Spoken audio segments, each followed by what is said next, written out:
could have given up, but you didn't. You could have stopped believing, but you didn't. You could have kept living their expectations, but you decided to make this life your own. And in turn, you're here. Hello, everyone. Today we're meeting Dai Manuel. He is an author, executive performance coach, and also the mentor. Hello, Dai. Thank you for joining us today. Hi, Anna. Pleasure to be here. So nice to meet you. Thank you. So let's start our conversation by diving into your personal journey of becoming the person you are today. What led you to discover your true passion in life? How did it start for you?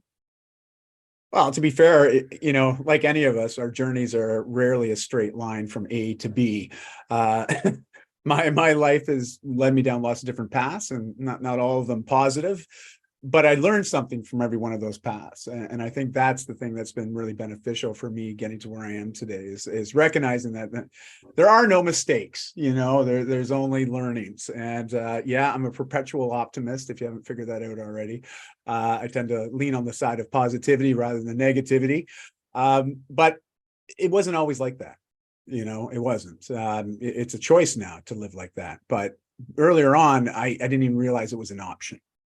From age 9 to 14, I put on a lot of weight as a child, to the point where at age 15, I was classified by my medical doctor as being morbidly obese, very large. And it didn't happen like overnight, right? And I think that's what people don't realize, or maybe they do, but becoming healthy or unhealthy, it's a compounding of daily habits. And for me, I was eating a lot of very nutrition poor food, yet high in calories. I had a lifestyle that was very inactive. I played a lot of video games, watched a lot of movies, and I was struggling with my mental health a lot. And that's also what led to those habits. I was looking for those instant fixes, those instant gratification moments of getting those little dopamine and serotonin receptors firing. And it wasn't a healthy way. And, age 15 came around and I just was done with being unhealthy. I was done with feeling the way I was. And I just made a decision one day after facing down the barrel of another choice, which was, what would life be like not to be here anymore? And it was honestly something that I was thinking about. But I didn't like that idea. I didn't like the finality of it. I loved my family. I didn't want to do that to them. I didn't want to do that to my community. And as such, I thought, well, what's my alternative? Well, my alternative is to try to figure out how to change. And at age 15, I decided I'm going to change. I'm going to get healthy. But I had no idea how to do it, other than I knew that I wanted to just start feeling good in my own body. I wanted to start feeling better because I thought that would help me mentally, emotionally, and I just thought that by making those physical changes, everything else would get better. And so I just started exercising. My dad took me out to buy a bike. I got a bike. I started riding every day. I went to the library. I got books out on nutrition so I could educate myself on food and how food is fuel and how it can really propel our life forward. Or in my situation, it really set me back. It took, like I said, 5 years to put all that weight on, and it took almost 2 years to take it all off. And at 17, there was a moment where a friend of my parents came to the house, and they said, I presume they were there to see my mom. And they sort of just stood there looking at me after I told them where my mom was, and they weren't going to see my mom. And I'm like, well, what's up? Anything else I can help you with here? She's over there. And they're like, well, just a minute. Can we talk to you? I was like, want to talk to me? What, am I in trouble? I'm a 17-year-old boy, right? I'm like, oh boy, an adult that's more than twice my age wants to talk to me right now. Oh man, I'm in trouble. And they sat me down and they're like, Dai, we've seen you make these massive changes to your health in the last couple of years. Do you think you could help us do the same? And that was the moment. That was the moment, the first time in my life, I felt like I had something of value to offer and to help others with. First time, 17 years on this planet, was the first time I felt I had value to offer. And it was my first time coaching and mentoring somebody through change. At 17 years old, and I was just doing it to help because I loved it. I enjoyed doing it. And I knew in that moment, because of how it made me feel so fulfilled, so happy, so joyful, that it didn't matter what I was going to do with the rest of my life, coaching and mentoring people was going to be part of it. And that's really what set me on my path that I'm on today. And I'm still doing it today, you know, in lots of different ways, obviously, as the internet's exploded. And I like to tell people, you know, my kids are like, you went to the library? Dad, why don't you just Google it? I'm like, I'm older than Google. You know, like I didn't have that luxury back then. I had to go to the library to get stuff to learn and grow. And but today, you know, it's so much more accessible to make a positive impact to people around the world because we have this amazing tool called the internet and social media. And so I've just really leaned into that the last 15 years to support my mission, which is to really help people live their happiest, healthiest, and most fulfilling lives, you know? Wow, yeah, you've been on a journey since you were a child, and at that age, at the age of 15, a lot of times, you know, we found ourselves not really thinking about anything, and you were faced with a struggle and you overcame it, and you set a plan for yourself to feel better, to look better, and just a different life, really. In those 2 years, they were very important in your life. And that change that happened, not only it showed to yourself that it's possible, but it also showed to other people in your community that it's possible for them too. And that's what inspires people to see that story in somebody else's life, and now they know that they can accomplish it too. Because a lot of times we are lost in our own, you know, self-negative talk, and we think we're the only ones struggling with this issue, which is not the case. And if only we reach out for help, and you know, in order for it to reach out, you have to also have courage to ask somebody to help you, you know. And it starts from that time where you decide for yourself, that's enough. I'm not, you know, I'm not gonna live this life any longer. It's not what giving me any benefits. So I have to do something about it. And also taking charge, because when we know that we are responsible to where we are right now with what we have right now, it's of our own creation. So that means it's a good news that we can change it. Don't you think so? Yeah, I think change, as much as we feel it's something that's out of our control, we can be proactive in the change in our life. And that relationship with change, unfortunately for many of us, it feels like it was something outside of our control. And because of that, and our memory of those past experiences going through maybe very challenging change that we feel was just thrust upon us, right, without our wanting it, it's hard, right? Because that forms that relationship, and we start to feel negative about change. We start to be very change averse. We try to avoid it. And that becomes even harder because, I mean, the Buddha 2,600 years ago, he's like, hey, there's one thing we know for sure, and that's that the universe as we know it is impermanent. Everything's in a constant state of change. And that's an absolute truth, right? Like science has now caught up in the last 100 years to say, wow, he was right, you know, but I mean, pretty wise back then to be able to say this, that mostly everything was just an exchange of energy. And sure enough, we've now realized, and science has said, yeah, it's true. Everything is just a state of energy, law of entropy, right? And most things are just empty space, right? Just empty space. And yet here we are having this shared experience, right? This human experience. That's pretty cool. And we all have this active role in it. And so my biggest thing I think that's really supported me is after going through that big change so early on in life, it made me less change averse as I matured and I aged. But not always, you know, there were certain things I was resistant to change around. And that's because I still was struggling with some mental health challenges based on the trauma that was endured as that child that was obese. You know, I locked on to that. I tried to push it away. I moved across the country from Toronto to Vancouver in hopes that I could reinvent my life, be somebody brand new that I always wanted to be, and not have anybody that knew who I was before. And I mean, a lot of people live that narrative. A lot of people aspire for that, being able to start over again, you know? And I did that, you know, at age 18 when I graduated high school. But here's the thing, I was still struggling. I'd look in the mirror, I'd still see that fat kid. That's who I still believed I was, at least on the inside. And then I discovered alcohol, you know, and alcohol became this way of quieting that little voice in my mind that was constantly judging me, constantly ridiculing me. And alcohol became a very good friend, a very easy way to, be somebody different.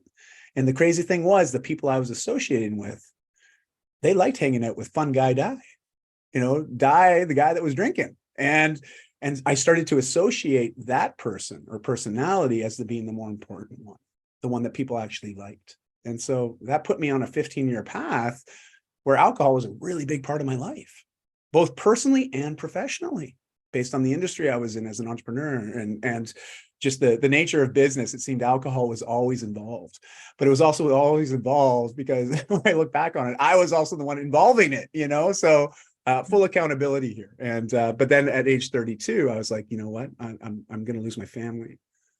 I got to make some big changes again. And just like that kid at 15 years old, I'm looking in the mirror and I'm like, I don't like who I am.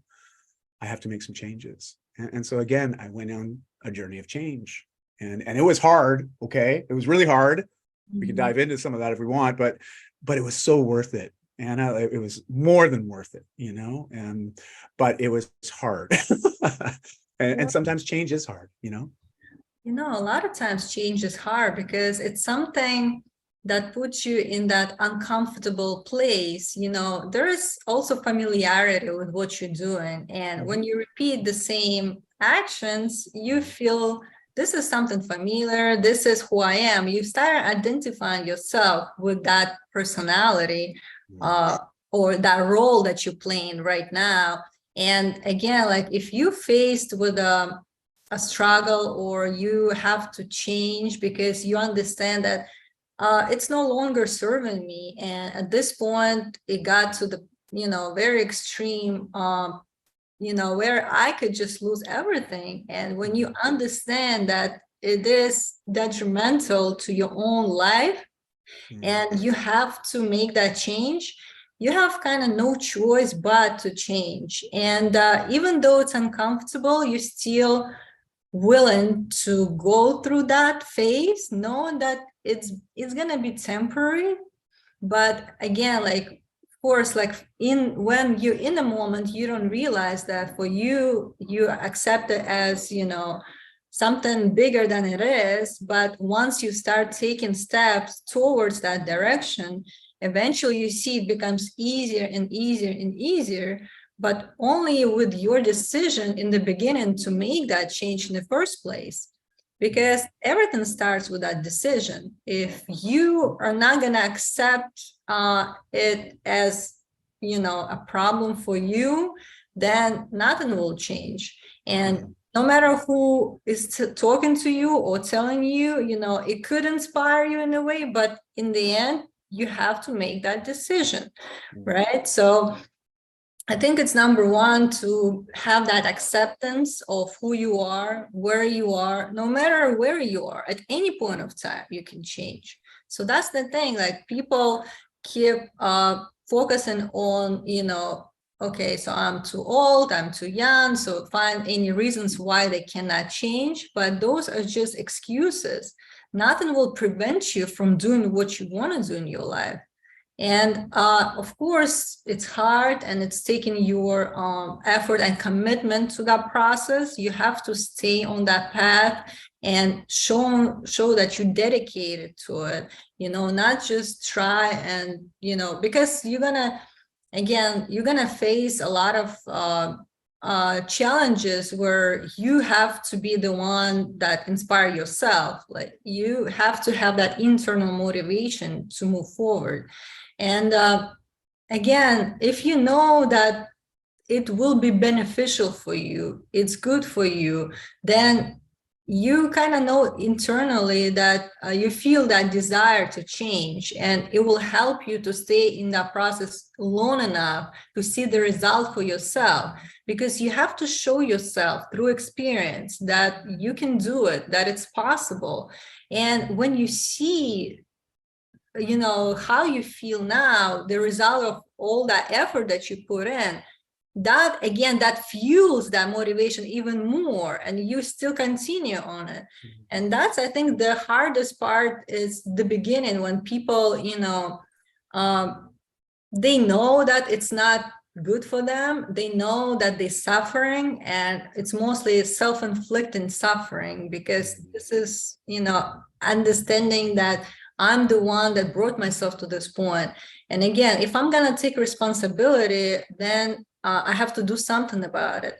And that moment when you decide, you've gained that power back. You're no longer being a victim of circumstances, because again, anything can happen around you. There are things that we have no control, right? But your life is of your own creation, and you should be the one running it.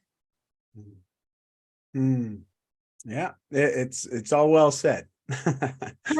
But there also comes a point where, change is very challenging, and to if we don't have that self-belief in ourselves initially, I always find it's valuable to seek out support from like-minded individuals, or people that have already navigated the change that we ourselves are maybe looking to make, and that act of vulnerability, to be able to extend a hand and ask for help. It's not easy, especially for certain types of individuals. As a man who represents and identifies as a man, I was living a lot of stereotypes, and cliches, and I believe that vulnerability was a weakness. Like, you don't do that. You don't show those emotions, especially to other guys. They might take advantage of that. They might use it against me, like, no, they're a competition, like, and these are some of those beliefs that would prevent me from just actually asking for help when I knew I needed it. And out of fear of judgment, out of fear of being seen as less than I was. And that was in my own internal conflict, and so it's also reestablishing a new relationship with this idea of vulnerability. And I know that's challenging for many individuals, but I see that there's a bigger conversation happening globally with that now. And there's a lot of positive conversations occurring online that are speaking to the power of vulnerability, and that it is a skill, and it's a skill that we can all develop, but it's not just freely given to others. It has to be earned, just like trust has to be earned. But the quickest way to develop trust is actually vulnerability. You think about, how do you form a romantic relationship? Well, at some point or another, you're exchanging very personal details and beliefs and wants and visions and dreams, very, very personal information, but it brings people closer together because it creates those common bonds. It allows us to experience life not so alone. And I've noticed that, especially when I started hosting men's groups, many years ago. That was something I noticed with a lot of men. They were hungry for this level of vulnerability, or a place to practice it safely with other men that were feeling the same way. And as soon as you put these men together and you start to openly share about some of the challenges or even some of the wins that we're experiencing, and to be recognized by another man, it's very empowering. It's nice, because all of a sudden it's like, wow, I thought I was the only one that dealt with this problem. And all of a sudden there's like 5 other guys putting up their hands saying, me too. I was like, whoa, like mind blown. I'm like, wow, like, man, if we just were a little bit more vulnerable, maybe we wouldn't feel so alone in our struggles and suffering at times. And there are some groups out there, they know this already. They've been doing it forever. But I was a slow latecomer to that, okay? and the only thing I can say is I wish I came to that a bit sooner in life, but things happen for a reason. And I'm where I am now because of that. So no, I don't regret it, but I'm making it a big part of letting people know, and trying to at least open up the conversation for them to do some own due diligence and self-exploration and introspection to see if some of these beliefs around vulnerability might also ring true for them. Yes, and I agree with us making ourselves vulnerable and practices as a skill. It really first opens up, whatever we were holding back or suppressing in terms of beliefs or some thoughts or ideas that we were convinced were true, or we thought that, we're only ones struggling with that.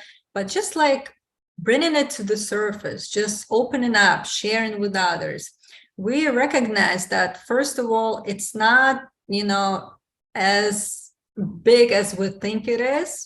And other people are going through the same type of conversation with themselves, and knowing that we're not alone, and seeing that it's okay to share, to open up. And there's nothing that you could tell me that that would make you feel ashamed or judged. It's a safe space for you to just say, what is it on your mind? What troubles you? Just tell me. And once we start talking about it, or, sometimes journaling helps too. Like if you write something, what's on your mind, just getting it out from what's inside to the person or to the paper, and you look at it or you listen to it, and then you see it from a different perspective, and it loses power over you, and it's very effective.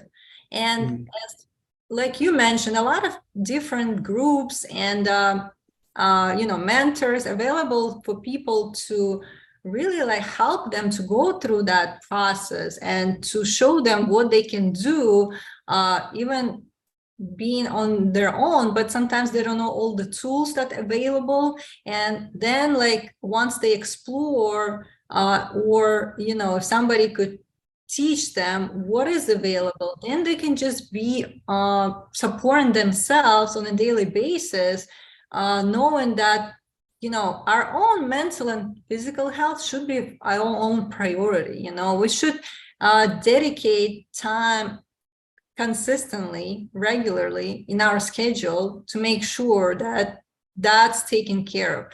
Because from that point, we can be in a place where we can serve others, where we can feel that we are fulfilled enough to share with others. Because first we have to take care of ourselves, and with us not making that a priority, we are depleting our energy, and we are it's just making us feel not at our best as we could be. So I think that should be integrated as a practice to make sure that we give ourselves enough time and self-care to have that type of then interaction with others, and to be able to first of all to open up, to share, and to establish those connections through being vulnerable. And it's not a weakness. Yeah, I know that especially men, they see it as a weakness, and it's like a stigma around it, it's like a stereotype, I would say, but it's not true, and it shouldn't be this way. We should embrace it, all of us, men and women, and we should be able to talk with each other, openly, not feeling that we are being judged or feeling some kind of shame around it, and just accepting another person for what that person is, and just listen. Sometimes this listening is also a skill, and it's an active skill. And if you just listen to another person without even saying anything, that could mean so much to that person, and that could change that person's life, really. Well said. Yeah, absolutely. And also, I'm also, trying to give our listeners some advice on how to become mindful and to be aware in that present moment of, that talk that we have on a daily basis with ourselves. Is there any tools or practices that you use in your daily life that helped you and you continue using them that could help our listeners as well? Yeah, there's a couple different protocols. And when I say protocols, they really are just habits. And ultimately, if we repeat the habits enough, they become a lifestyle. And I think that's what everyone's striving for, is to make it so it's something that we don't think about anymore. We just do as part of life, and everything sort of starts from a decision to start, as you said. And really, I hear people talk about time management, right? To create the space to do the things that they need to do to create the change that they want to experience. And it's not really time management, because I find time management's very, well, it's cliche, right? We hear a lot about this idea of time management. And I think it's just a matter of reframing it around commitment management. I'm committing to use blocks of time for certain priorities. And the priority itself has to be paramount, because if it's not present, you don't have that priority or prioritization of yourself every single day to practice something that's going to improve your mental, physical, emotional, and spiritual well-being. There's an opportunity there for you, because that's a good place to start, because we have to develop sort of a inner clarity because with that clarity comes confidence. Right. And once we feel more confident about the actions, we can make them more decisively and repeat to make them. And what's the cool part about that is we take more decisive action, we procrastinate less, we stop putting off the things that we know are good for us. And then that in turn builds more confidence, which builds more clarity. And it's sort of this ebb and flow between those 3 points. And so the best way to do this, especially if people are looking to just get started, I invite them to commit 30 minutes every day. 30 minutes, that's it. I call it a 2% solution because 30 minutes out of every 24 hours is only 2% of your day. That's it. It's 2% of your 24 hours. I'm asking you for 2%, right? And what I invite people to do is for the first 15 minutes of that 30 minutes is you move your body with purpose. You move your body to increase your heart rate, maybe get a little bit of a glow on, do something that makes you feel present in your own body. So you feel that movement, that exercise, if you will, and you feel the body exerting that energy, and it builds that mindfulness and that awareness of our physicality. Excuse me. And then with that 15 minutes, you follow that up with 5 minutes of mindful meditation.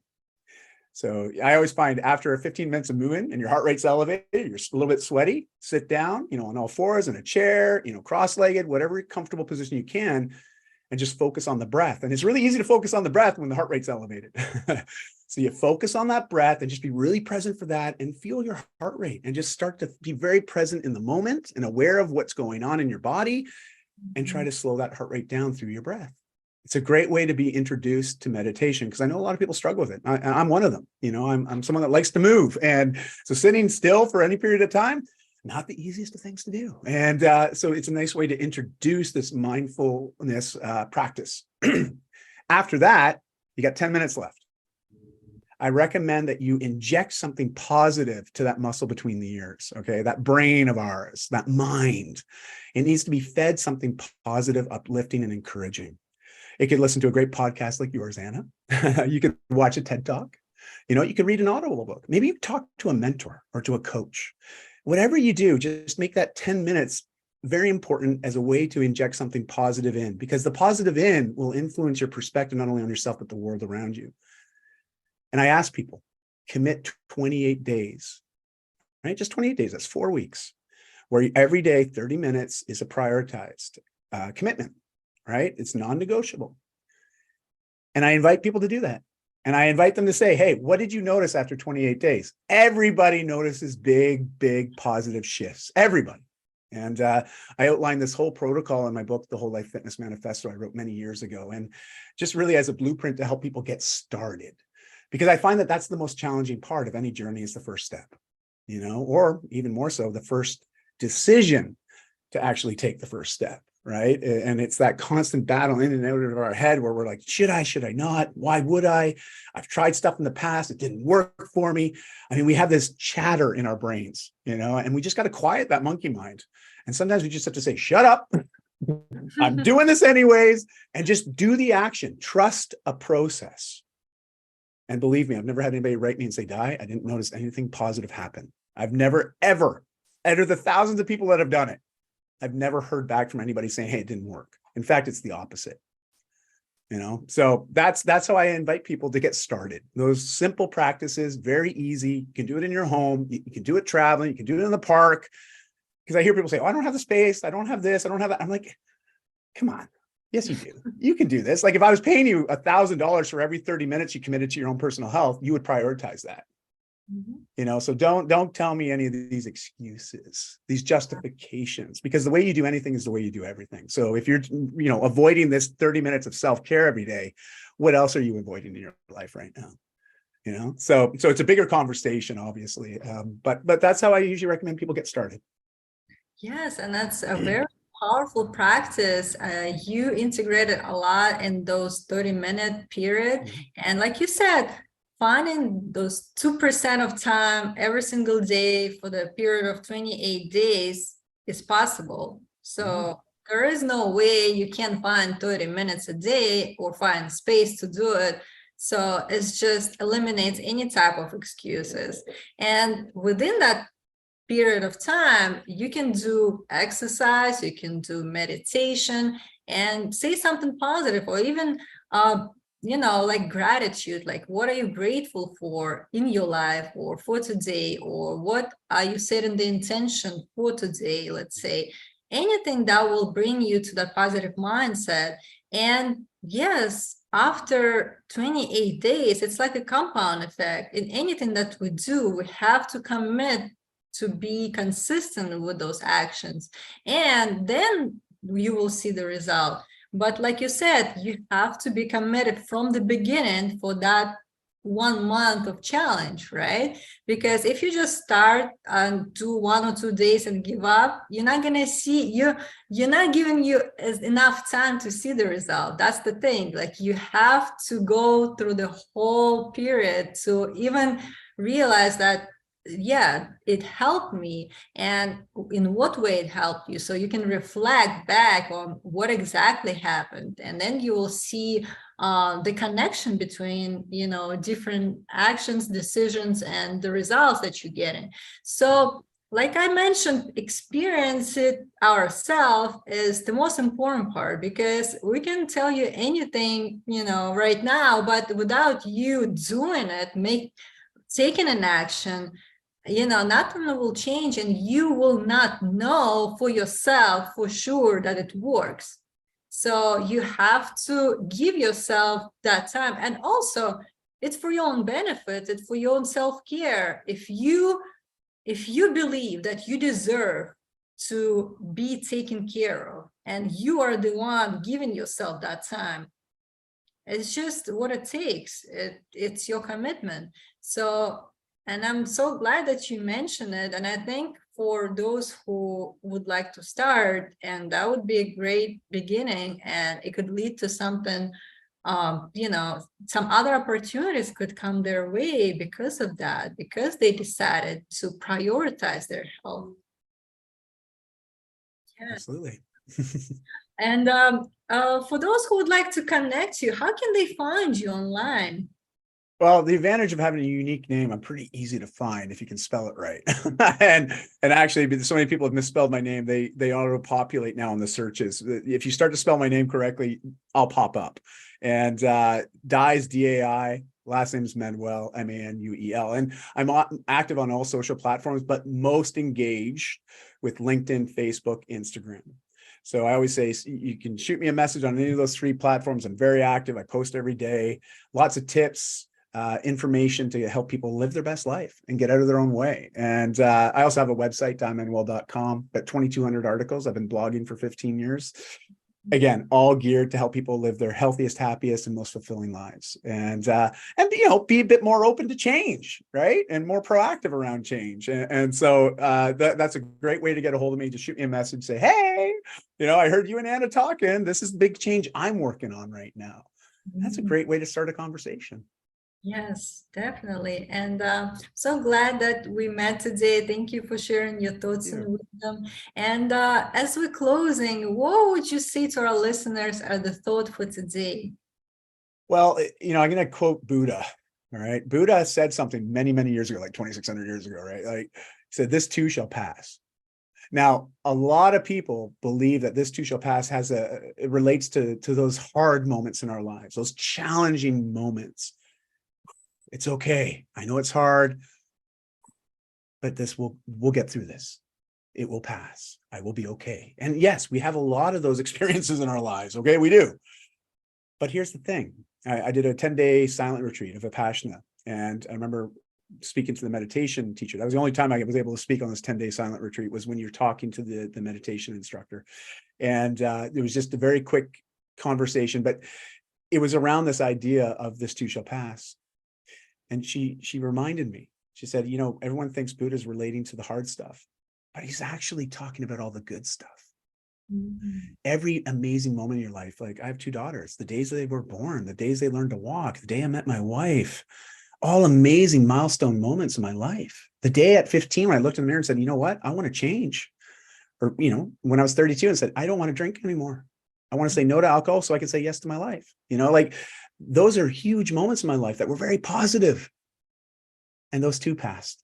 So appreciating the moment that you're living in, the present moment, that's all we got. This too shall pass. So that's just that little reframing I like to remind people of, be appreciative for every great thing that happens in your life, because it's your life and you deserve to feel good about it, because it's your life. It's awesome. We're part of this human experience that we all share. So why not live your best life possible? And so that's what I'll leave people with. Yes, thank you so much. And I hope Thank you you. enjoyed. I hope you enjoyed this episode, and if you did, hit the subscribe button and share it with others. Stay tuned!